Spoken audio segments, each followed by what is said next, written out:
Hi, this is Cheryl Hazard. When I met my son's biological father, I was in the training facility to work on a cruise ship. And, at one point, somebody had told me that I lacked self respect. And upon reflection, I looked back on that time of my life. And signs that I lacked self respect were that I jumped into bed with the guy and he didn't even have to take me on a real date. He didn't even take me on a real date. There was none of this. He even took me to a movie, or he took me bowling, or he took me out to eat.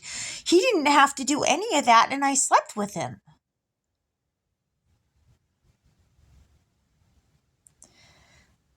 And 5 weeks into the relationship, when I was leaving to go to work on the ship, he'd asked me to marry him, and he still hadn't even had to take me out on a real date. Not even a real date.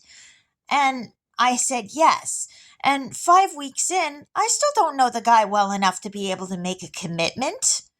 I mean, yeah, right.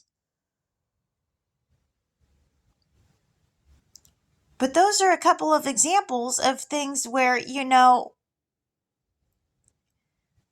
to give your body to somebody. You want to make sure you're giving it to somebody that's going to put the effort in to have something real with you, and not just because they get down and dirty in the sheets.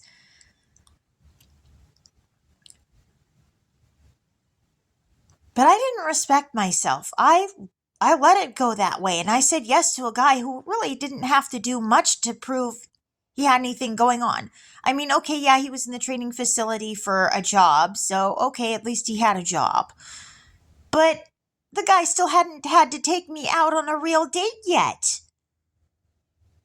Yeah, how am I supposed to agree to go to marry somebody when I haven't been on an actual date with them? I mean, and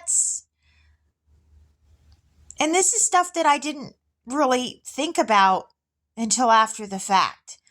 And after my life had gotten to the point where it was like, yikes.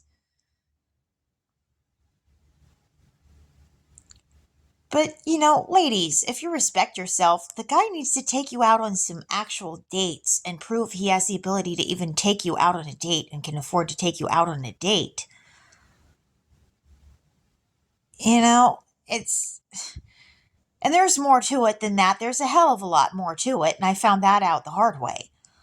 But what I'm saying, ladies, is don't let the guy rush you into the sack or rush you to get married or rush to form a commitment. You need to be able to ask some questions and get them answered. And, it helps if you know something about the guy that you want to hop into bed with.